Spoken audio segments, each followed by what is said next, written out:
pagpapasalamat sa ating buhay. At so, umagang ito, tayo po ay blessed dahil meron po tayong kapatid na magbabahagi po ng kanyang karanasan sa Panginoon. At tunay nga, nagpapala po siya sa ating church. At siya po ay nakasama natin. At sa umaga po ito, siya po yung magbibigay ng kanyang pong testimony. Step, salamat po sa kanyang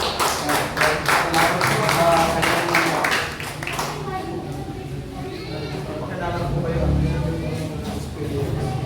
Ano po kayo nagtutuloy? Magandang umaga po sa ating lahat. Ako ay gusto nagpapasalamat na natulungan po yung lugar na ito.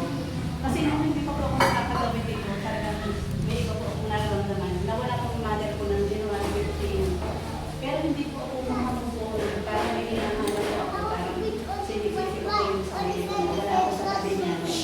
Nagpasya. Pero parang itong bandang may hinahanap po ako ng kasaputan ng bakit parang sinisisi ko ang sarili ko na dapat. Yan talaga ang gusto ng Panginoon na mangyari na sa Kanya. Hanggang sa natagpuan ko ito, may isang tao kami kilala dito na hindi pa lang siya pala yung magdadala sa amin. Bukod sa nakilala namin siya, pati yung pamilya niya, parang bumalaw po sila na hindi lang sa loob ng pamilya ko may kilala. Lumabas po yung aming mga kakilala na hindi naman namin dapat makilala dahil sa Kanya. Parang naging pamilya na namin. Si Christian Pasca ang aming naging kakilala. Kaya sabi ko, ano pa man na, hindi siguro sila ano ng anak ko, pero yung pamilya niya naging mabuti ko sa amin. Yun ang lubos kong pinagpapasalamat ko na parang hindi ko natatanggap na yung magulang ko kaya siya nawala. May dahilan, at saka may gusto. Tapos yung pagkilala namin sa pamilya, dadat na namin dito, gusto rin siguro nila, pati po kayo sa akin, na makilala namin. Papasalamat po talaga ako. Maraming salamat po. Ang isa rin po sana unti-unti natanggap na yung pagpasok namin dito. Kasi ako po talagang bukal sa loob ko lang, simula pa lang. Yung ano ko parang nanilitaan ko talaga siya. Kaya sabi ko, gagawa siya ng paraan. Gagawa siya ng paraan. Sabi ko, kung sa akin po kasi nagawa, sa kanya pa. Maraming salamat po sa inyo lahat. Maraming salamat po. Hindi ko po yung kanyang testimony kasi ako po ay nag-bless ang Panginoon. So, pero mga kapatid, huwag po tayo magsasawa, lumipod sa Panginoon, sumamba sa Panginoon. Kasi hindi ko natin alam hindi ginagawa ng Banal Espiritu sa puso ng mga tao. Sometimes, thinking natin yung ating ginagawa ay walang epekto. Pero napakalaki po ang epekto, gumagalaw po ang Panginoon. Makapagyarihan po yung kanyang salita. Sabi ko sa Isaias, hindi niya hayaan na yung kanyang salita ay hindi ma-accomplish kung ano man ang gusto nito i-accomplish. So mga kapatid, salamat po sa inyong testimony, isang encouragement po Robas, lalo na po sa akin bilang pastor. Nakikita ko po na kapangyarihan ng Panginoon. Ang kamay po ng Diyos ang siya po nagdala sa inyo rito and we are so thankful sa Panginoon. Kayo po ay bunga po ng mga gawain ng ating mga kapatid. Kaya kapatid, huwag po tayong magtigil, huwag po tayong magsawa. Ang pinag-uusapan natin dito ay hindi po tangible, kundi intangible. Hindi po kayang basahin ng baha, masunog. Rather, what we are talking about is yung kaluluwa ng tao. At wala na pong matindi po na mahalaga sa buhay ng tao ang kanyang kaluluwa. Sabi nga ng ating Panginoong Jesus, mapasa anong kahalagaan ng tao, mapasa kanya man ang buong sanlibutan. Can you imagine, ano? Mapasa kanya yung buong sanlibutan, pero mawawala naman ang kanyang kaluluwa. Diba? So, una-una, wala naman taong pwedeng makuha ang buong sanlibutan. Pangalawa, wala akong pwedeng pagpalit sa ating kaluluwa. At yun po yung katotohanan. So, we need to, patuloy na maglingkod mga kapatid. Salamat po at sa encouragement po lalabasan niyo po at salamat sa inyo pong binahagi sa amin. Salamat po. May naman po tayo po idadako sa ating pong panalangin. Tayo po manalangin. Panginoon, salamat po sa umagang ito. Tunay na kami po, Panginoon Diyos, ay nagpupulit, nagpapasalamat at tumalapit sa iyo, Panginoon, na meron pong pagpapakubang ng puso, Panginoon. Ngayon po na aming inawit, Lord God. We acknowledge your sovereignty, your goodness. Tunay po na kay buti-buti mo. Napakabuti mo, Panginoon, sa aming buhay, sa aming iglesia, sa aming mga kapatid, Panginoon. At dalangin namin, O Diyos, na gawin mo po dalisay ang aming puso sa aming pagsamba sa iyo, sa aming paglilingkod sa iyo. Wala po kami magagawa, Lord God, para padalisayin ito. Kailangan po, Panginoong Diyos, sa may kapangyarihan, upang gawing madalisay ito, Panginoon, sa aming paglilingkod. Yung aming motibo, yung aming mga nais, yung aming mga gusto, Panginoon. Salamat po, Panyusin, yung aming mga kapatiran, para po magamit sa iyo po kaharian, Panginoon. Tinataas namin sa inyo patuloy ang ating iglesia. Bless mo po ang Caring Christian Fellowship, the Koinonia Church, as we serve, Lord God, dito po sa community ng Panganiban. Continue, Lord God, to use us, and Lord, use us as your channel of your blessings and your mercy, Panginoon. Salamat po, Panginoon. Lord, we also pray for you that you will continue to provide for the needs of our church. Napakalaki po ng gawain, at alam namin na napakalaki din ng pangangailangan. But Lord, sa iyo po kami lumalapit sapagkat alam namin na kami mayroong malaking Diyos na tutugon po sa lahat ng ito, Panginoon. Dalangin ba na bless mo po yung aming mga kapatiran, ang aming po mga lingkod sa loob ng iglesia.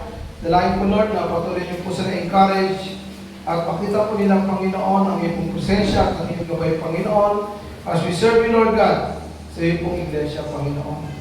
Lord, tinataas ko po sa inyo ang aming po mga naka-prepare na mga gagawin at gawain, Panginoon, sa taong ito. Dami po at dalangin namin, Lord God, at tulungan mo kami to accomplish this, and also we commit to you, Lord God, ang lahat ng ito. Lord, tinataas namin sa panalangin ang mga prayer request, Panginoon, namin mga kapatid. Unang-unang po ay tinataas namin sa iyo sa panalangin ang Mega Family para po sa kanilang pong hearing sa barangay bukas. Lord, tulungan niyo po sila, bigyan mo sila ng wisdom. And we pray, Lord God, that they will, Lord God, receive what is due for them, Panginoon. Kung ano po ang due para sa kanila, kung ano pong nararapat para sa kanila. Tulungan mo sila, and dalayan po, Lord, that in the end of the day, maging maayos po at maganda.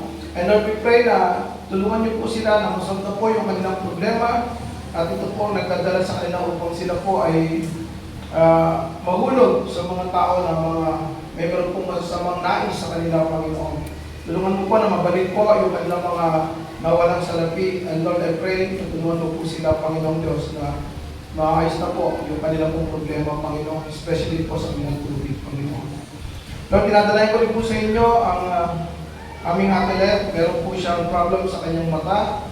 Malapit na po siyang i-operate. Panginoon, magkaroon ng operation. Lord, tulungan mo po ang kanyang doktor. Bigyan mo siya ng wisdom sa kanyang pong gagawin, at dalayan ko rin po yung safety at yung protection ni athlete, Panginoon. Italit sa kanyang pong operation. Bigyan mo siya ng kalakasan at kalusugan. Comfort mo po siya. At dalayan ko rin, Lord, na bigyan mo po siya ng lakas ng loob, Panginoon. And also, Lord, I pray for your provision para po sa kanyang pangangailangan. Malaki po yung kanyang pangangailangan. And Lord, I pray na ikaw po mag-provide ng lahat ng ito. At ganoon din po, dalangin ko rin po ang aming po kapatid na si Francine na magkakaroon po ng kanyang defense sa kanyang school, sa kanyang pag-aaral. Tulungan mo siya, Panginoon. Ikaw po magbigay sa kanya ng wisdom. At tulungan mo siya, Panginoon, na may pasa po yung kanyang defense, Panginoon, sa kanyang school. Tulungan mo siya, and also, Lord, I pray for your provision. And Lord, for your protection. Especially, Lord, sa kanyang pag-aaral, sa kanyang sa hospital. Kapag po siya nag-duty, Lord, you cover her, Lord God, with your precious blood, Lord God. And also, continue to guide her and help her, Lord God, sa kanyang pag-aaral.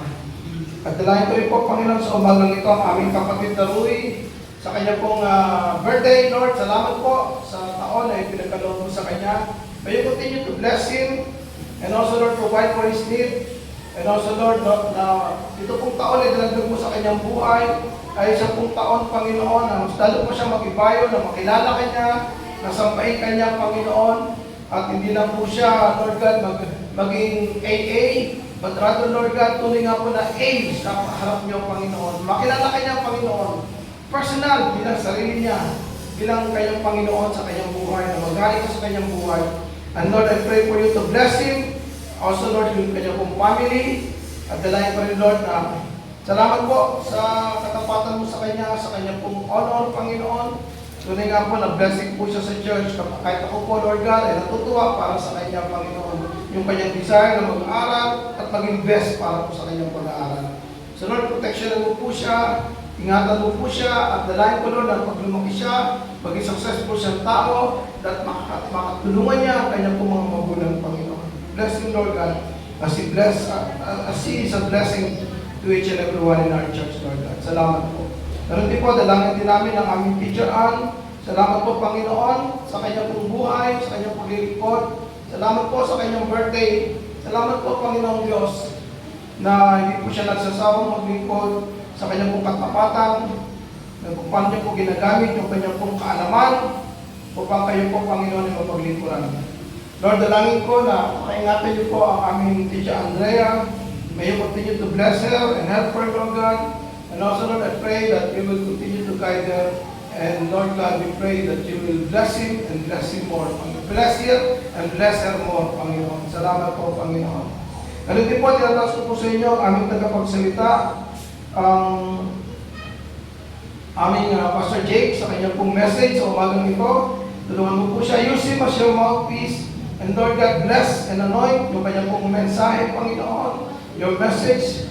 And Lord God, I pray that you will continue to give him the strength and the good health na kailangan niya, Panginoon, especially sa kanyang pong work, na nagdidiman po ng kanyang kalakasan at kabusugan. May you continue, Lord God, to protect him and use him mightily in your kingdom, Panginoon. Nataas ko po lahat ng kanyang naisin para po sa iglesia ito. At dinadala ko po sa inyo pong paanan, Panginoon. Bless mo po ito. At ikaw po, patuloy na kumilos at kumalo dito, Panginoon. Panginoon, maraming salamat din po sa mga ministries na pinagkaloob po sa amin. Salamat po sa nagdaang mga gawain. Ang aming pong puso ay punong-puno po ng pagpulit po sa salamat. We are not only blessed dito po mga bata na aming tinuruan, Panginoon, but we are also blessed, Lord God, for the people, Lord God, for the testimony of the people, Lord God, who are get saved to the ministry of CCM, Panginoon. So Lord, thank you po. Dalangin namin ang protection mo, pag-iingat mo sa amin.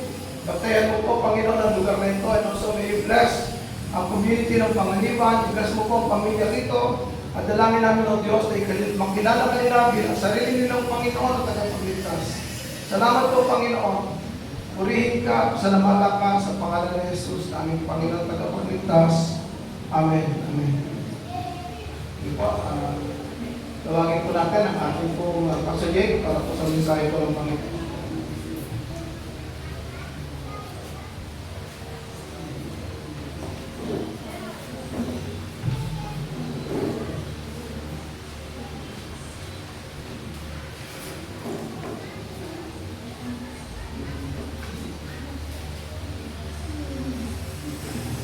Tumayo po tayo lahat para sa pagbasa ng may salita.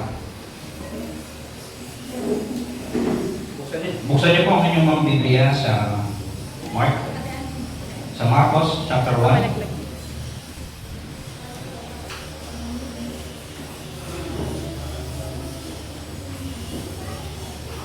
Verses 14 to 20.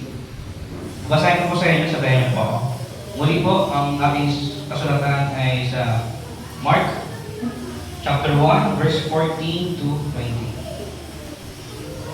Basahin ko para sa inyo. Verse 14. Nang ibinilanggo si Juan, nagpunta si Jesus sa Galilea at ipinangaral doon ang magandang balita mula sa Diyos. Verse 15. Sinabi niya, dumating na ang takdang panahon. Malapit nang maghari ang Diyos. Kaya magsisi na kayo, talikuran ng inyong mga kasalanan, paniwalaan ninyo ang magandang balita. Verse 16. Habang naglalakad si Jesus sa tabi ng lawa ng Galilea, nakita niya ang magkapatid na Simon at Andres na nanguhuli ng isda sa pamamagitan ng lambat. Sila'y kapwa mangingisda. Verse 17. Sinabi ni Jesus sa kanila, sumunod kayo sa akin at kayo'y gagawin kong mangingisda ng mga tao. Verse 18. Pagkasabi niya, dito'y agad iniwan ng magkapatid ang kanilang mga lambat at sumunod sa kanya. Nagpatuloy siya sa paglalakad at sa di kalayuan ay nakita naman niya ang magkapatid na Santiago at Juan na mga anak ni Zebedeo. Sila'y nasa kanilang bangka at nag-aayos ng mga lambat. Verse 20. Tinawag din sila agad ni Jesus at sila isumunod din sa kanya. Iniwan nila sa bangka ang kanilang ama at nakasama ang kanilang mga kubahang manggagawa. Purihin ang pagbasa ng kanyang salita. Naikumunod po tayo lahat.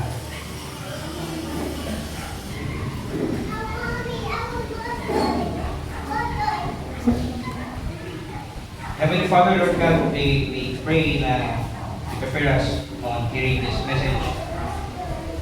Maintindihan po namin ang iyong salita. Bagamat napakalayo, Panginoon, kay tulungan niyo po kami para maintindihan po namin ang iyong salita. Maraming salamat, Panginoon. In Jesus' name we pray. Amen. Yun!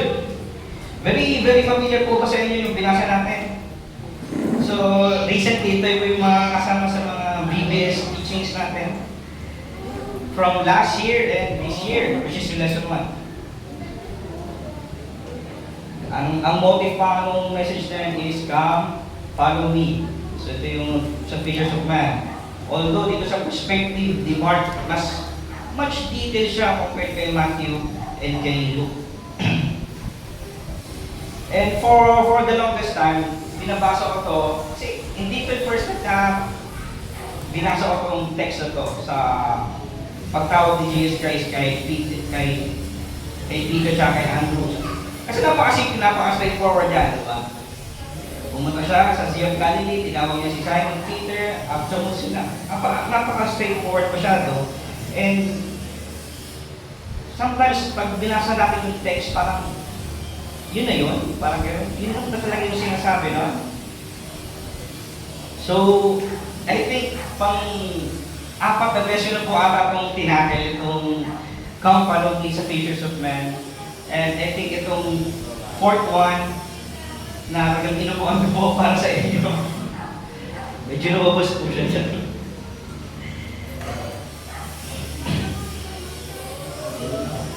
So bago po tayo magsimula, no, gusto ko lang po bigyan kayo ng context sa four Gospels. So meron po tayong Matthew, Mark, Luke, and John.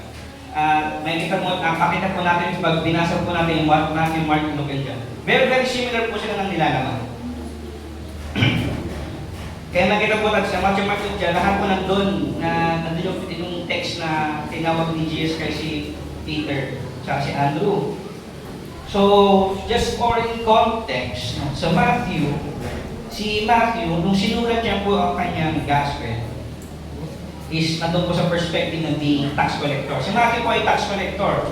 Despite being a Jew, tax collector po siya. Isa po yun sa parang kinaagalan ng mga taong trabaho panahon nun. So, Jew siya, at the same time, tax collector siya. Kaya makita natin yung laman po, makita po natin yung laman ng Matthew, very detailed po siya. So kung kasama po kayo dito nung nag-discuss si Ate Racy nung budget ba yung pera natin, sa kaperahan po natin, makita niyo po kung gano'ng kalitali po yung ginawa ni Ate Racy noon. Merong dates, going back sa last year, nagsimula po tayo dito, very detailed. Ganun po yung ginawa ni Matthew. Kaya simula po yung kay Matthew ng genealogy, tapos yung completion ng prophecy ng Old Testament. Ngayon, pagpunta naman natin sa kay Luke, si Luke naman po ay isang physician, na po siyang doktor. At para sa isang doktor, ang gusto kong pagalingin ng doktor ay lahat ng tao. May pera man o wala. So doon po nag-focus ang message ni Luke, which is nag-extend sa Acts, which is more on sa works na ginawa ni Jesus Christ, puntang Jew, doon sa New Testament, sa Book of Luke, at pagpunta sa Acts, is in-extend po sa Gentiles. Ngayon, si John naman ay isang closest disciple ni Jesus Christ. So, nakita mo, ang perspective ni John dito is more on pagiging kaibigan niya kay Jesus Christ and much more intimate. Kaya ang tawag ni John sa sarili niya is John, the one that loved Christ the most, something like that. The disciple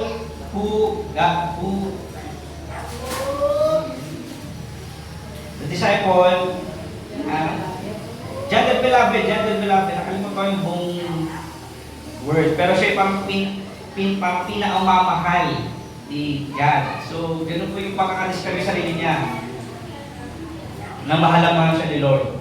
Kaya makita niyo po sa context si John, much more poetic, mas malalim, mas close dahil sa closeness niya kay Jesus Christ. Ngayon, sino si Mark? Parang sa commercial sa TV, sino po si Mark? Si Mark tahimik lang. So, sino ba si Mark? So, the research ko pa kagabi, and surprisingly, wala pa lang masyadong context about kay Mark. So, sa loob ng Bible, wala masyadong sinabi tungkol sa kanyang pangalan. Kung sino man si Mark. Although mayroong puro-puro na siya yung laging unnamed person sa mga parables story sa Bible. If maalala niyo po yung rich man na lumapit kay Jesus Christ, sabi niya, mabait siya, at ginawa niya lahat, paano magkakaroon ng eternal life. At sinabi ni Jesus Christ, benta mo lahat ng gamit mo at sundin mo ako. So merong kuro-kuro na si Mark daw po yun. Yung mismong rich man na yun. Pero we don't know. Wala tayong complete contextual basis. Pero si Mark ay someone very, very obscure. Hindi natin alam kung sino siya. Pero ang alam natin, si Mark ay isang disciple, not directly from Jesus Christ, but disciple ni Peter. So yung nilalaman po ng Mark is more on the testimonies of Peter, tapos sinasalin po niya sa kanyang perspective kung paano niya naiintindihan yung preachings at teachings ni Apostle Peter. So disciple ng Apostle.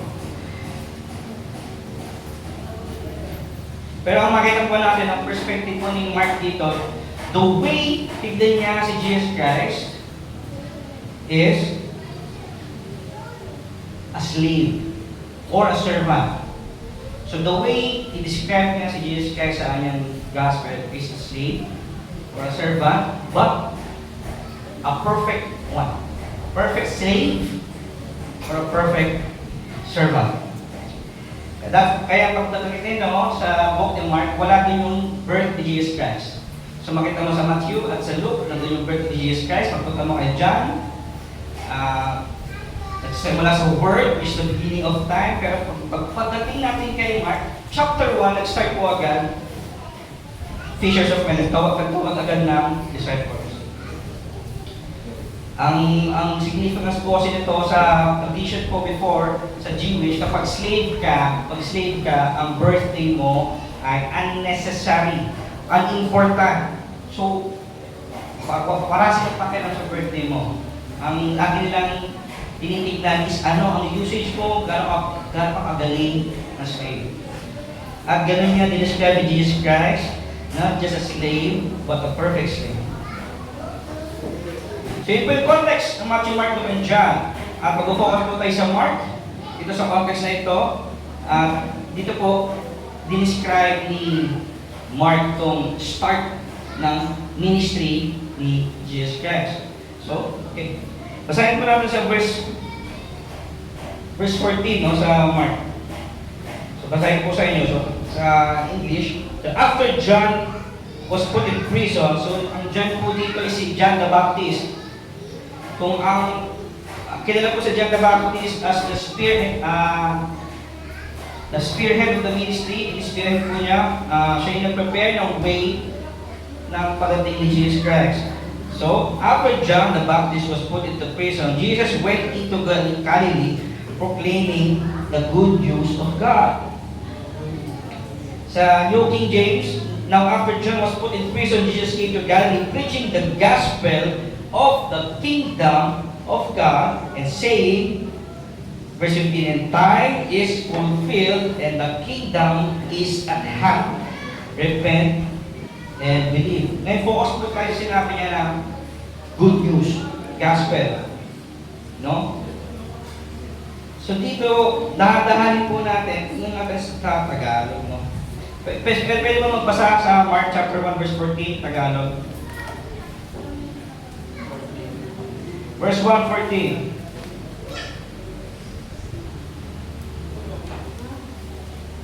Pagkatapos ng madakip si Juan, ay napasa Galilea si Jesus na pinangangaral ang Ebanghelyo ng Diyos. Kaya tingnan nyo si Jesus mismo, si Jesus, proclaiming the good news of God. Ang magandang balita na mula sa Diyos. Gusto ko mo-focus dito ng konti, no? Kasi ang sinasabi po dito is good news na Panginoon, magandang balita mula sa Diyos. So itong good news po na ito, itong good news na po ito, ay hindi tungkol kay God. Hindi po siya patungkol kay God.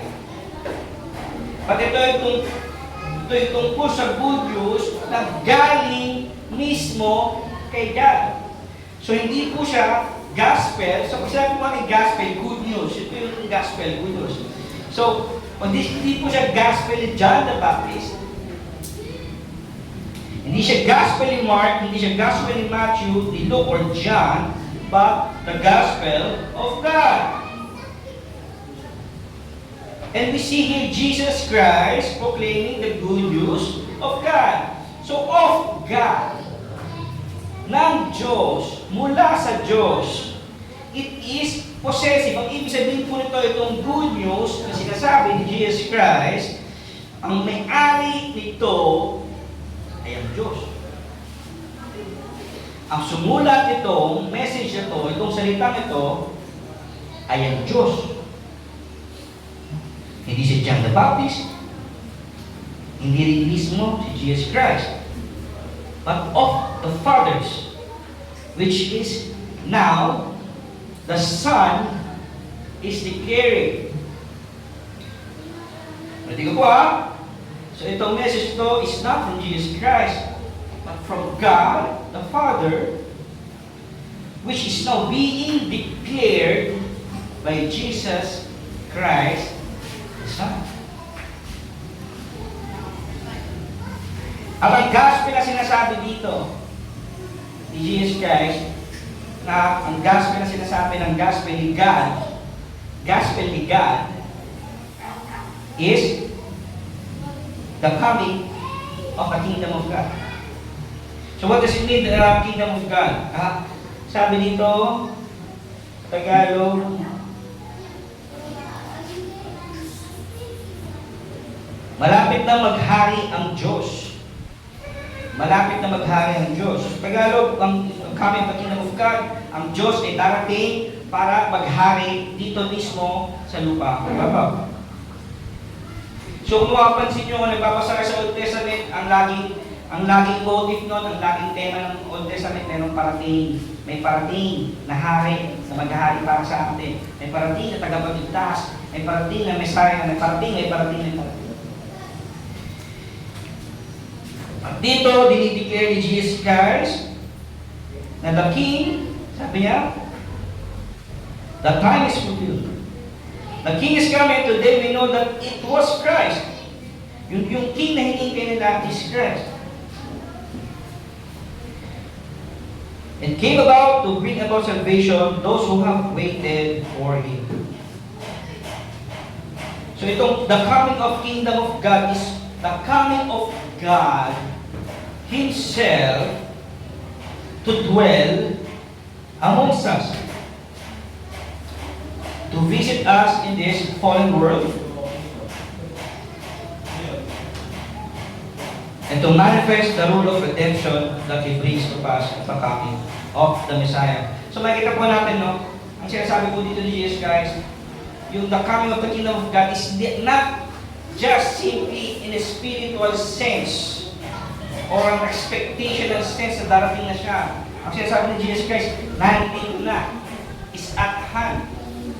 So hindi lang siya present right now, present din siya physically. Hindi lang siya timely, but also physically. So mahahawakan niya po siya. So ito, si Jesus nga, siya po yung King na hinihintay at He dwells amongst us, kasama natin in our needs. And I say to you, even of today, Jesus Christ is in our midst.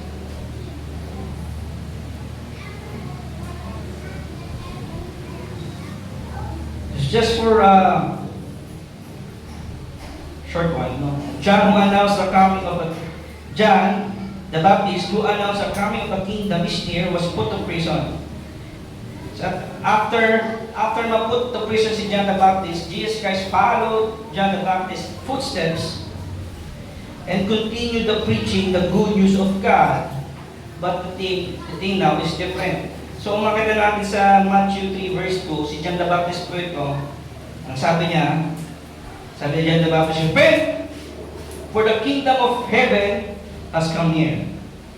So ang summary po nun, mayroong urgent of repentance, preparing the people to immediate arrival of the kingdom of heaven. Repent. Dito sa Mark 1:15, sa kakabasa natin kanina, si Jesus Christ naman po, following the footsteps of John the Baptist, preaching the gospel of God. So sabi sa Mark 1:15, it's saying, the time is fulfilled and the kingdom of God is at hand. Repent and believe. So may medyo may onting difference sa preaching nila ni John the Baptist at ni Jesus Christ. Si John the Baptist, preparing the way of Jesus Christ, preaches, repent. Prepare yourselves. The kingdom of God is coming. Repent. Humingi na kayo ng kapatawaran. Baguhin nyo na ang inyong mga sarili. Talikuran nyo na ang kasalanan dahil parating na ang kingdom of God. Pagdating natin kay Jesus Christ, repent and believe. Jesus' message is that the fulfillment of time has come and the kingdom of God is near and people must repent and believe the gospel. And nakita niyo rin dito at the same time, kinumpleto rin ni Jesus Christ yung gospel. So not just repenting alone will save you, but you will repent and believe. Sabi sa 15, kaya magsisi na kayo, talikuran ng inyong mga kasalanan, paniwalaan ninyo ang magandang balita. So, kinumpleto ni Jesus Christ. Di pa tayo sa 15, no? So, ang focus naman tayo sa the time has come. So, the time has come, he said, the kingdom of God is near, repent and believe the gospel. So, bago po ako move forward, no? So, pakita nyo, medyo ulit po tayo sa same verse, pero ganito pong alalim yung mga salita. Kapag binabasa, parang napakasimple lang. Nakita niyo yung mga apostles tapos na. Pero pag titry yung pigayin, makita niyo po itong mga salita ito mo. So sabi ni Jesus Christ, the time has come. So sa Greek words, meron tayong two words na ginagamit pag pinag-usapan yung time. Even right now. So meron tayong two words, chronos. Pag sinabing pag-chronos, parang chronicles, chronological order. So pag sinabing pag-chronos, event na may pagkakasunod-sunod. So para sa measurement ng passage of time, parang pag-tick ng clock, tick-tick. Ngayon, si Kairos naman, pag sinabing Kairos, is a moment of significance and opportunity, calling for awareness o timely action. Pag sinabing Kairos, parang sinasabi natin, this is it. Ito na yung tumpa, ito na yun. Pag nakita natin na ito na yung panahon, so para sa sports, diba? So, ano maganda sports? Basketball, sa basketball, pwesto ka, maghanap ng magandang pwesto, wala ka ng magandang pwesto, nandun yung urgency mo na kailangan mo lang i-shoot yung bola. Ito na yun. Kailangan mo lang i-shoot yung bola. So, ang difference sa chronos and kairos, so nakita nyo dito, meron pong urgency pag sinabing kairos. So, pwede sabihin is, so the kairos come, so sabihin natin ito, the kairos is fulfilled. So, ibig sabihin itong time na to is tapos na. Kompleto na. Kailangan mo na mag-decide. So, example sa scripture ng chronos, no? Example sa scripture ng chronos, the 40 years of the Israelites spent in the desert. Kung maalala nyo, umikot-ikot sila sa desierto for 40 years, chronos yun. And the 3 days Jesus Christ was in the tomb. So parang may pagkakasunod-sunod events, chronological order. Pero pag sinabing Kairos, ang best example ng Kairos is the birth of Jesus Christ.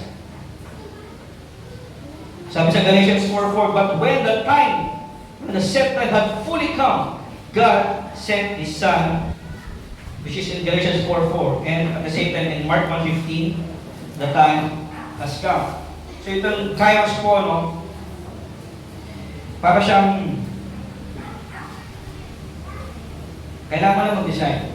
So, nagpapresent siya ng urgency of your decision. So, parang parang pito ka ng baril, ano gagawin natin? So, nandun yung urgency niya. At the same time, ginamit po yung sa fulfill po, sa ginamit tayo ng fulfill, ang ginamit na term po sa Greek is pleroma, no? Ang isa dito ng pleroma is super fullness, puno-puno. So, imagine niyo po, no, pag nanghingi po ako ng kape, o pag umorder po kayo ng kape sa mga coffee shop, titimplahin yung kape, pero meron sa space ng cup, meron pang konting space, di ba? May konti pang space para pwede mo ma-mix, pwede mo mahalo. So meron pa siya konting gagalawan. Para pwede mo i-adjust yung lasa, pwede mo ano kung ano-ano. Pero dito siya ginamit na sa fulfill, itong ginamit yung fulfill, pleroma, ang ibig sabihin po no, is sobrang puno. It's spilling over, wala nang room left. So makita mo yung kape, halos tatapon na siya pag ginalaw mo. So binuhos mo yung kape, no? Tapos pag ginalaw mo, tatapon na siya.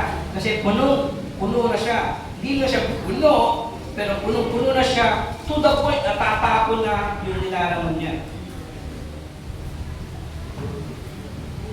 So ito yung ginamit lang sa word na the time is fulfilled, no? Ito na yun.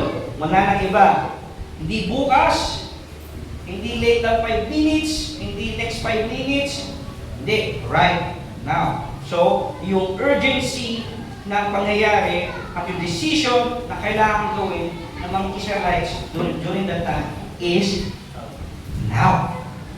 So, God has been preparing for this moment and has now occurred, and the time is now, and the time is fulfilled for the manifestation of the kingdom of God. So it's right now. At the same time, itong declaration ni Jesus Christ posed a great crisis sa mga hearers nito, sa mga makikinig ng kanyang salita. From back then and today. So now that the king has come, brings a most profound crisis to every Jew of Israel and of today. So pag sinabi po natin crisis, no, may parating na judgment. Yan po yung crisis. Pag may crisis ka, merong parating na mangyayari sa iyo pag di ka nag-decide. So pag crisis sa tubig, kailangan mo na magtabi ng tubig. Crisis sa kuryente, kailangan nyo na maghanda na mawalan kayo ng kuryente. Crisis. Ganito po natin yan. At dito, ang tinatawag na crisis na meron dito ay yung crisis na Judgment Day. And that is the most critical crisis of human history, which is the day of judgment. And as John proclaimed to repent, Jesus completes it to repent and to believe. So before it's just repent, but Jesus Christ completes it by believing the gospel. Not just repenting, but also believing the gospel.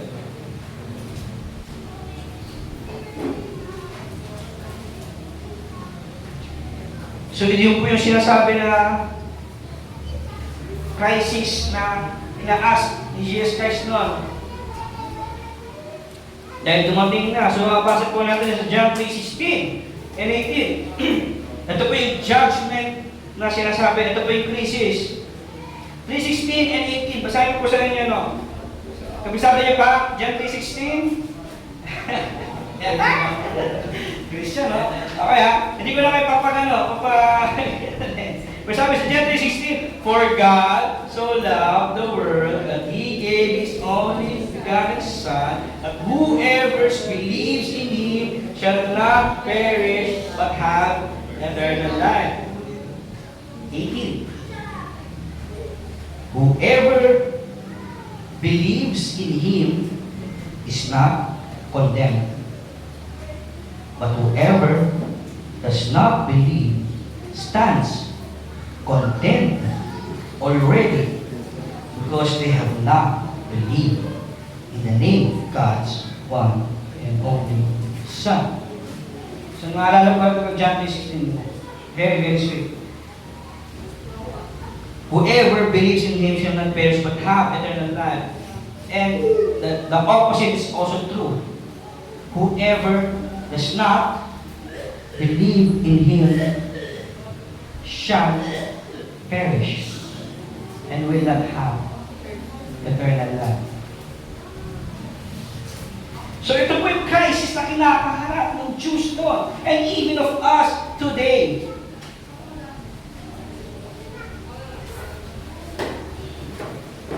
Kapag narinig nyo na yung gospel, the gospel of God, no? Pag narinig nyo na si Jesus Christ, and His teaching, and His works, and His promises, and the judgment, pag narinig nyo na yung judgment na sinabi ni Jesus Christ, to come and repent and to believe, hindi ka basta-basta pwedeng hindi ka maapektuhan nun. Kasi yung Christ is already being given to you. Kailangan mo nang mag-decide.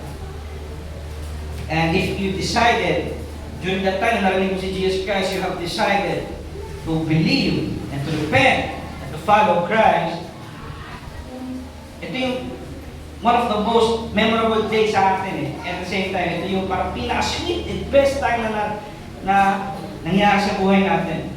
Sino pa nakakaalala ng second birthday nila? Second birthday. Nakakaalala ba? Pag sinabi ng second birthday, yung day na binaptize sila. Sino pa remember na second birthday? Si Kuya Jeru. No? So yung marami po dyan. Dati kasi maraming tataas ng kamay yan. No? Pero pagkata niyo po, yung ito, so much to the point na tinawag nila as second birthday because they were born again. Na ito yung isa mga next na ultimate na time nung nakilala na si Jesus Christ at naniwala sila, nag-believe sila, nag-repent. Ito kasi yung moment na nag-change yung heart nila from the evil heart to a clean heart which is created and changed by God Himself.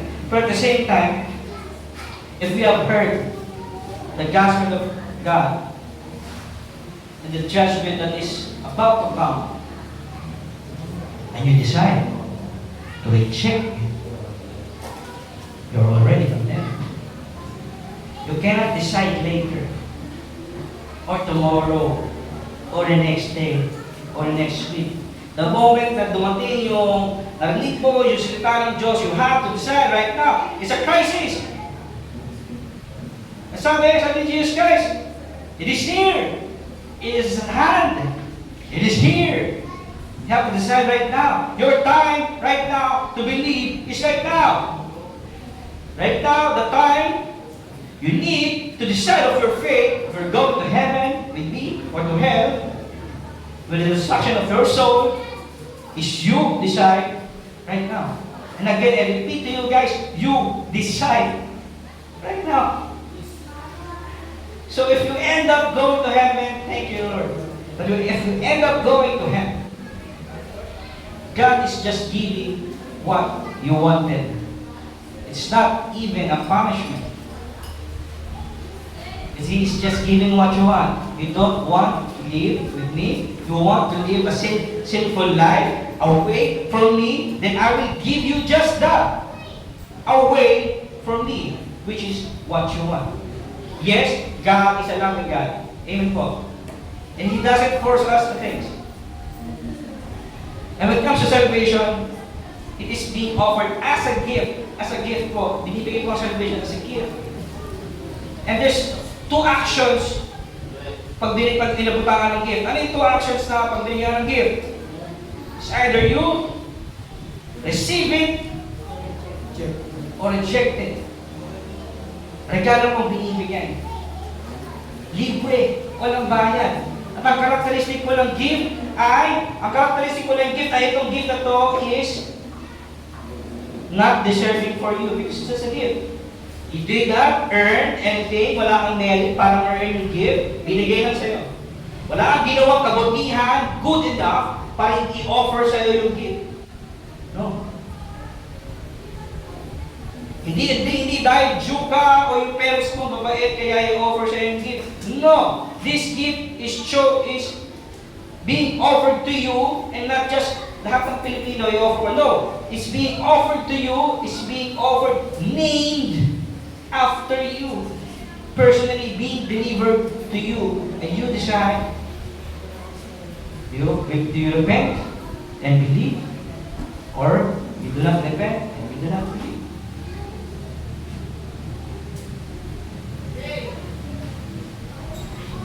So kung makikita niyo po dito sa sinabi ni Jesus Christ, repent and believe. So hindi po ito something na pag gusto niyo po masave, no, lalapit kayo sa amin, tapos pag-pray namin kayo, Lord, ligtasan po ito yung soul na to, ganyan. Hindi po ganun nangyayari salvation, no? Very, very, very clear po sa sinabi ni Jesus Christ. To repent and to believe. So para ito kay Noah, kung kayo sa Noah's Ark, si Noah binigyan ng instructions, very, very detailed and intricate instruction, clear cut, to do this ark, create this, you will be saved. Ganun din po ginawa ni Jesus Christ. And thankfully, it's 2 words. Hindi maraming metro-metro na susukatin mo, magpuputol ka pa ng puno, no? Makita mo dito, describe Jesus Christ, very, very simple, is to repent and to believe. It's not to pray, a sinner's prayer, no. Is to seek for a repenting heart, to seek for a repenting heart and a believing heart. Anyone can say that I'm Christian. Anyone can say, Christian ako, Christian ako, Christian ako. Nakita nyo, may nakita akong ibang minsan sabi niya, alam mo, Christian ako since birth. Makakarating po kayo niya, Christian po ako since birth. Wala akong gano'n. Si Christian na. Si Christian lang po ang Christian since birth. Since pinanganak po siya, pinanganak po siya Christian. Pero, guys, to become a Christian, to become worthy of entering the kingdom of God, you need to repent and to believe. It's not saying that I am a Christian. Anyone can say that. Kaya marami po tayong mga ligaw ng mga kapatid eh. Sasabihin lang ng ibang tao, Christian ako, sige, magkaibigan tayo. Pero pagkaligan ko, kung ano ng kabalbalan ginagawa. Pero sabihin, Christian ako. So to repent, to believe. So pag sinabi ko to repent is to change your mind. Yun po yung pinaka-basic meaning ng repent. Change your mind. So dati sinful ka, palata ka, pero ang tawagan na inisip ko, kung ito, akin ito. Finders keepers, sabi natin. Kaya pagutom na ako, kung wala na kakain ko, wala nang paki. Ganun po ang pagiging sinful nature natin. At by nature, tayo po mismo, ang heart natin is evil. Jeremiah says, our heart is beyond redemption and is overly deceptive. It's evil. And ang hinahanap, ang sinasabi ni Jesus Christ here is to repent, change of heart. But I want you to know, itong repentance and believe, that really starts from us. Yes, ando po tayo sa decision natin, pero gusto ko rin to be clear to you, itong repentance and believing in Jesus doesn't start from us. And again, it's a gift. It's being delivered to you personally. And God grants you to have an answer for that. So itong belief and repentance, our serving God. You want to repent? You want to believe with me? Then I will give you the capability to repent and to believe in me. Yes, to repent and believe. We cannot repent on our own. We are utterly evil, helpless, beyond, depraved. And we cannot believe in God as well, in Jesus Christ as well. By our own selves, we cannot. Because we love sin. We cannot. And that's why this is a gift. And it's a crisis when you hear the gospel of God. Because it gives you a different perspective of what is life. So galing ka sa life na puro sin, at ito lang, and when the gospel of God comes and says, turn away from your wicked ways and to repent and to believe, it's a crisis right now. Because it's a point of time that you have to change. To follow God or to reject God. Now, I don't know if there are multiple chances. I don't know. I don't know if you can reject God today and you can accept God tomorrow. I don't know. But when it comes to you, it's a crisis and you have to decide right now. And God's mercy allows you this message again to be heard again and again and again. Sabi, as long as you have blood, you have chances, I suppose. And sabi ko, minsan paulit-ulit na narinig ito, hindi naman naiintindihan ako, narinig ko. At kasi dumating sa maturity, narinig ko na.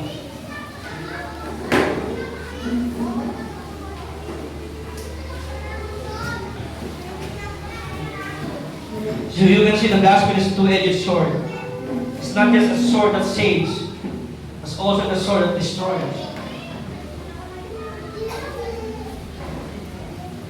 Repent and believe the good news. So, ang sinasabi ni Jesus Christ sa 15, nung dineclare niya, the kingdom of God is near, repent and believe the good news. Ang sinasabi ni Jesus Christ, you are not ready for the coming of the kingdom. You are not ready. If the kingdom already comes, and you have not repent and believe, there's no more chances. It is done. You go to be destroyed or go to heaven. It is done. But Jesus Christ says you are not ready for the coming of the kingdom, so therefore repent and believe. So sometimes we see yung life natin, no, very, very cruel. Ano bang purpose ito? Ba't nabubuhay pa ako? Jesus Christ, God is being merciful to us. They give us this life, knowing more about Him, knowing more about His commandment and His laws, so we can fully repent and we can fully believe. So pag i-Christian po natin, hindi po siya one day na nag-repent and believe na ako, tapos na, wala na akong gagawin. No, guys, when we do repent and we do believe, it's not a one-day action. It's a continuously action. A process of changing your heart. Before you like evil, now you like good, but it's a process. Hindi siya yung, okay, say na ako, it's a process. You have to learn. You have to learn more. Ano ba yung kailangan? Ano ba yung kailangan ko i-repent? Magre-repent ako, alam ko ba kung ano yung i-repent ko? Alam ko ba kung ano yung sabihin ng sin? For the longest time, before makilala ko si Jesus Christ, kasi nasakala ko normal lang yun. Part of life. Pero dito, sinasuggest si Jesus Christ, no, you have to repent. Process. At the same time, to believe. Believe. It's a process. We do not stand in baseless faith, no? So marinig nyo sa iba, ang faith daw natin is parang bulag, blind faith. Basta sinabi ni Jesus Christ, susunod ako. Hindi po tayo ganun, mga kapatid.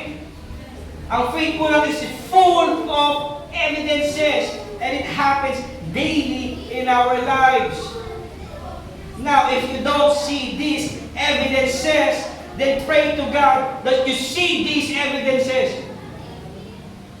Because we're not moving in blind faith, on a baseless faith. First and foremost, the Bible is it's a book of evidences of the salvation of Christ. And in our very lives, it's a testimony to others that Jesus Christ is Lord, is real. Our life will become an evidence, a testimony to the living God. And this word, and your actions, and your daily lives, and the things that you will be deciding upon, it's a testimony to the living God. We do not move on blind faith. Our faith is rooted on the evidence of the death of Jesus Christ.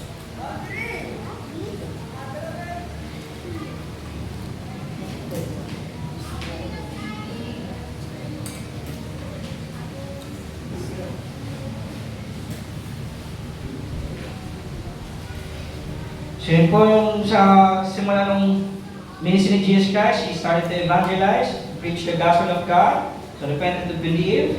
And at the same time, so pag binasa ko yung Mark 16 to 17, and Mark 16 to 20, sabi, basahin ko sa inyo, as Jesus walked beside the Sea of Galilee, He saw Simon and his brother Andrew casting a net into the lake, for they were fishermen. Come, follow me, Jesus said, and I will send to you out to fish for people. At once they left their nets and followed him. Verse 19, when he had gone a little further, he saw James son of Zebedee and his brother John in a boat preparing their nets. And without delay, he called them and left their father Zebedee in the boat with the hired men and followed him. Sino po di pa nakakabata ng text na to? Sino pa hindi nakakarinig ito? Very, very simple, di ba? So, Jesus Christ, lakas sa Sea of Galilee, nakita ko si Peter sa kanya, kaka na, follow me. So, discuss din natin ito sa BBS natin. It's very, very straightforward. Nung sinanarinig ni Peter and Andrew, sabi ni Peter, okay, sunod na ako sa iyo. Tapos nakita pa ng Jesus Christ, yung magkapatid, James, kaya din, sama na. Very, very, very straightforward, no? Pero ang essence po nito sa Mark 16 to 17 is the start of the ministry of Jesus Christ. After evangelizing, He is now looking for disciples. He is now looking for disciples. Ngayon, kailangan ko i-note, no? Meron po tayong dalawang term na ginagamit usually, minsan nagkakamali tayo. Apostles and disciples. So, hindi po sila same, no? So, sometimes naisip lang parehas na yun. Disciples and apostles. No, hindi po magkaparehas lang. So, pag sinabi po natin disciples, specifically disciples, ang sabihin po ng disciples ay student. Estudyante ka. At the same time, you're not just a student, but you're also a servant. Student and a servant. So, historically, before, actually even now, kapag gusto mong maging katuto, kailangan mo mag-enroll. Sino yung mga nag-enroll? Recent lives yan, nakitira, nag-enroll, di ba? So, para gusto mong matuto, kailangan mo lumapit sa school, magbabayad ka tuition fee, o kaya kung gusto mong mag-aral sa UP, kailangan mo mag-take na entrance exam, kailangan mo makapasa, samot-saring test, magpapakapagtrabaho, kailangan mo ng mga qualifications para makapasok ka pa lang. Ganon din po sa Old Testament. Pag gusto mong sumunod sa isang rabbi, sa isang teacher, kailangan meron ang qualifications. Or kaya alam mo na to. Pero this Jesus Christ, as a teacher, hindi po siya nagtayo ng school niya. No? Okay, enroll na po kayo dito sa Gospel of God para matutunan nyo. Hindi po. Si Jesus Christ po mismo lumapit sa mga estudyante. At hindi lang po niya sinabi, lapit na kayo dito. Hindi. Lumapit po siya individually, personally, sa mga magiging estudyante niya. I repeat, lumapit po siya not just to anybody or to everybody, but personally and individually to them, to those who will become His disciples. And I say to you, by today, it is still true.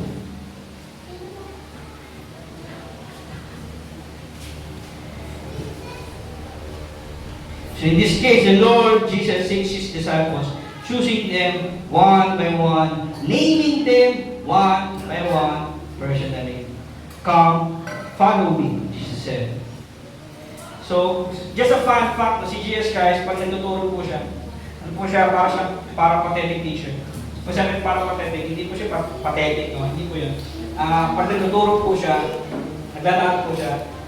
So pag nangyayari po yun, so ang teacher naglalakad at tuturo, yung mga estudyante, susunod po sa kanya. Susunod kay Jesus Christ, susunod kay Jesus Christ. Habang nagtuturo si Jesus Christ, nanonotes din sila. Habang naglalakad si Jesus Christ. So ganun po yung school before. So, yung mga estudyante, pinagsisilbahan ang rabbi, ang teacher. So, ang pinaka-relationship nila is pastor-servant, master-slave. So, at the same time, ang trabaho ng disciples is pakainin si Jesus Christ, ayusin yung damit, ayusin yung sapatos. Ganun po ang maging trabaho ng disciples. And, so, babalikan po natin 17, sabi ni Jesus Christ, come, follow me. Nung meron tayong counting weird going on here. Sabi natin, Ate Lani, lapit ako sa'yo. Lani, maging alipin kita. Sabay ka ba? Ngayon, tinignan natin, no? Si Peter and si Peter at si Andrew, fisherman po sila. So pag sinabi kong fisherman sila, hindi to yung parang kailangan makakuha ko ng isda para makakain mo bukas. No, hindi po sila nasa state of poverty. So, makita nyo dito po yung father nila, si Zebedee, which is nag-set up ng fishing company nila, sila Peter at si Andrew po, at sila si James at si John, ay businessmen. Sila po ay businessmen, sila po ay may kayang tao, may business po sila. Makikita niyo po sa dulo ng verse 20, no? Sabi sa verse 20, tinawag din sila agad ni Jesus at sila ay sumunod sa kanya. Iniwan nila sa bangka ang kanilang ama na kasama ang kanilang mga upahang manggagawa. So they themselves have helpers. So nababa sila. Nagpapasweldo sila. May mga empleyado sila. So, Jesus Christ, whoever this man, di pa naman sa sikat, no, dumating kala Peter at Andrew at bilang sinabi, come, follow me. Become my disciples, become my servant, become my slave, become my student. Ikaw, naka-business class ka, naka-business uniform ka, merong profitable company, tapos biglang nilalapit sa'yo, akin ka na. Sumunod ka sa akin. Pagsilbihan mo ako. The audacity of Jesus Christ, right? Parang, wow! Ako, papaalipin. Pero, look! Sa sinabi, sa afterwards. At once they left their nets and followed him. Ako, ano nangyari? Mga businessman to, mga multer to. Kaya nung bilhin ko ng gusto ng bilhin, gawin, pero what happened? At the same verse 19, when he had gone a little further, so James, son of Zebedee, and his brother John both preparing their nets, and without delay, called them, and they followed their father in the boat and hired men to follow him. So makita niyo kasama si James, tsaka si John. Nakita niyo, kaya na rin. At the same yung naging reaction nila. Iniwan yung nets and followed Jesus Christ. What happened? And I think hindi sinabi ni Zebedee, yung tatay nila. Yung tatay nila, may business sila, di ba? Tapos, dumating itong si Jesus guy, whoever this man is, biglang, sabi sa mga anak niya, sa mga pinsan nila, servant ko na ngayon. Siguro, lapag sa lupa yung bibig ni Zebedee. Sabi ko, ano nangyari? Ang gaganda ng mga trabaho nyo.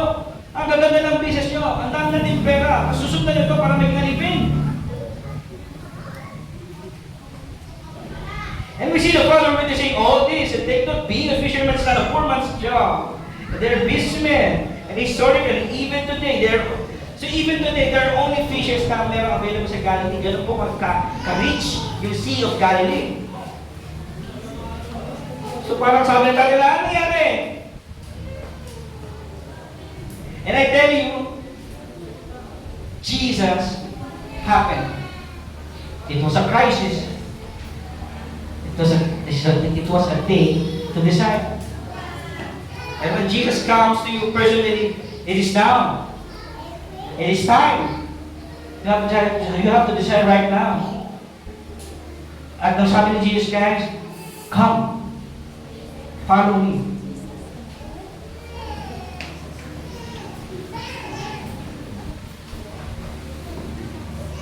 At sinabi niya kala Peter, no? Not just simply come and follow me. But sabi ni Jesus Christ kala Peter, kay James, kay John, kay Andrew, sabi niya, come, follow me. You are now mine. You will serve me. You are now my student. Akin ka na. Pagsisilbihan mo ako at magiging estudyante kita, magiging disikulo kita. At ganoon din sa bawat Kristiyano na nandito ngayon. Na kayo ay lahat ay tinawag na maging disciple of Jesus Christ. And this is what it means to become a disciple of Jesus Christ. To serve Him. To leave everything. And to go after Christ. Let us pray. Heavenly Father, Lord God, we are thank you for your great majesty and mercy, Lord God. And the good news that has come to us, Lord God, to call us out to repentance and to believe in you in order to be saved, Father. And if there's anyone here starting to repent and starting to believe, Lord God, it's a day of celebration. And may we find them, Lord God. May we shepherd them for your glory and honor, Father. In Jesus' name we pray. Amen.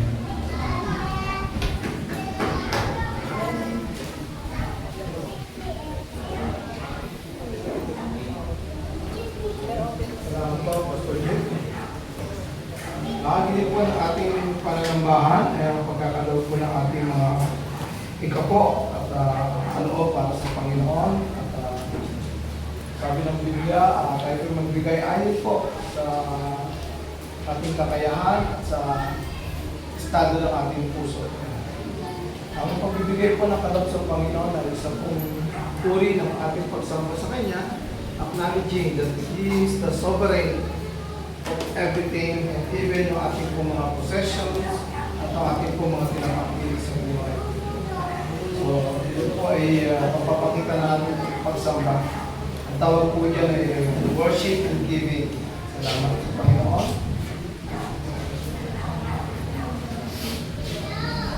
Tuloy nga po na napakabuti ng Panginoon. Binigay niya yung pinaka-the best. Nakita ko ng Panginoong Jesus.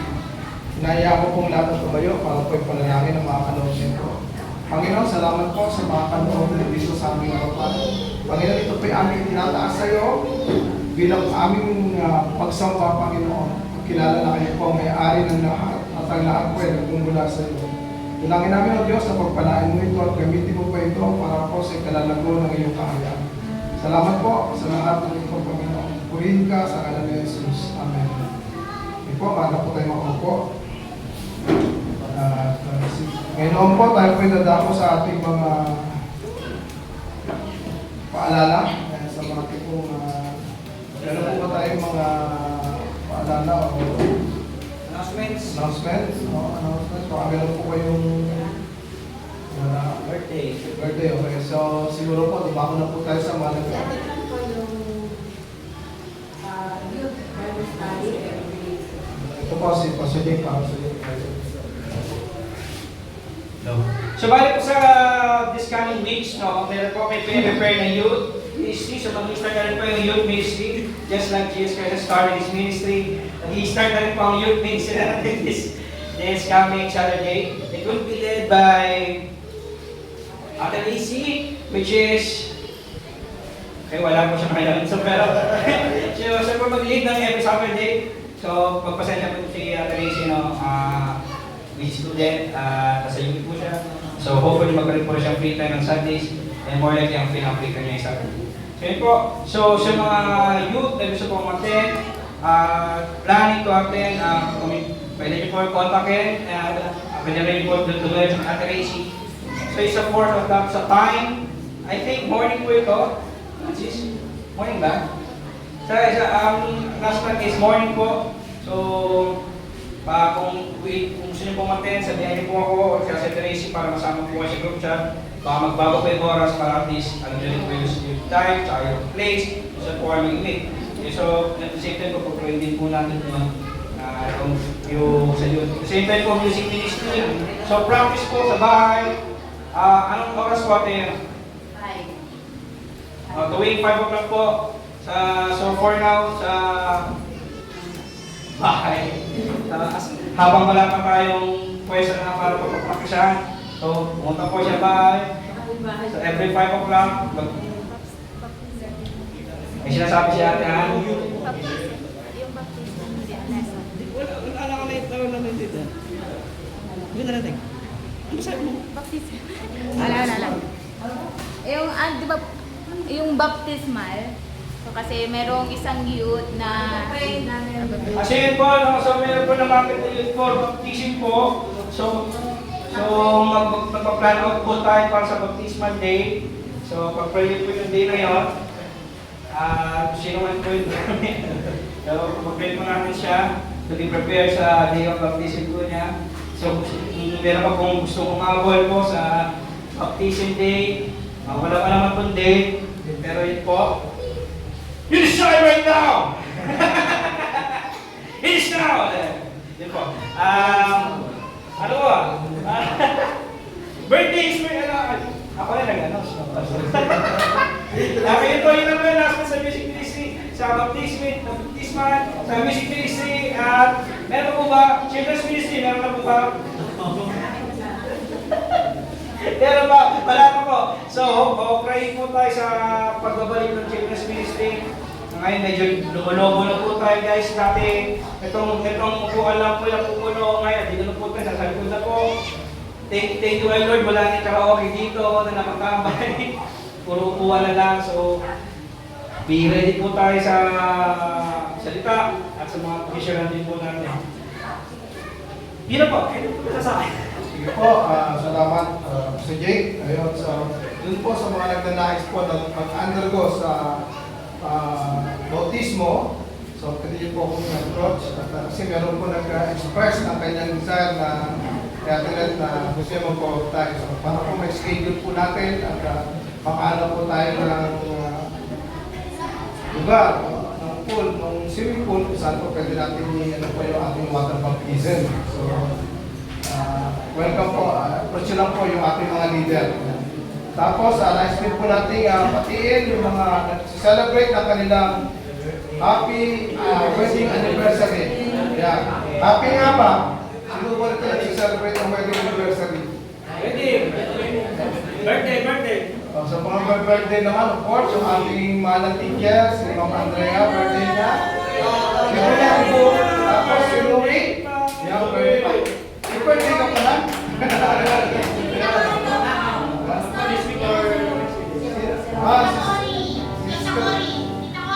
Birthday ni Cory, si Tita Cory, Sister Cory, birthday ni Sister Cory. Sige, witap po natin sila ng happy birthday. Happy birthday to you. Happy birthday to you. Happy birthday, happy birthday to you. Yan po ay ang awit po yan malaki po ng aming panalangin and you can be always assured na kami po ay always available. Kung nais po kami makisaya sa inyo, kahit saan po kayo maganda, willing po kami para lang po mapasaya namin kayo. Kung wala na po, tayo po manalangin. Tayo po kayo, manalangin para Panginoon, salamat po sa payaran ninyo sa amin, ang pagkakiyan ninyo, ang buting balita ng kaligtasan. Salamat po, Diyos. I-bless niyo po ha po ang aming buhay at sa aming pong paglisan, panandali at sa lugar nito. Dismiss us with your love, with your blessings. And Lord, we pray for your protection and guidance, Panginoon. And Lord, kasama po ng iyong pagpapala sa bawat sa amin. Pinagpala ang mga taong pinatawad na ang pagsuway at ang mga taong pinawi na ang mga kasalanan. Pinagpala ang taong hindi na pagbabayarin ng Panginoon sa kanyang mga kasalanan. Sa pangalan ng ating Panginoon, sa pangalan ng ating Ama, ng Anak, at ng Espiritu Santo. Amen. Salamat po. Nagsilit tayo natin ng dalawang kayo. Maraming salamat po sa inyo. God bless po. Yan siya na po, late po ako. Ano ba ito sabihin?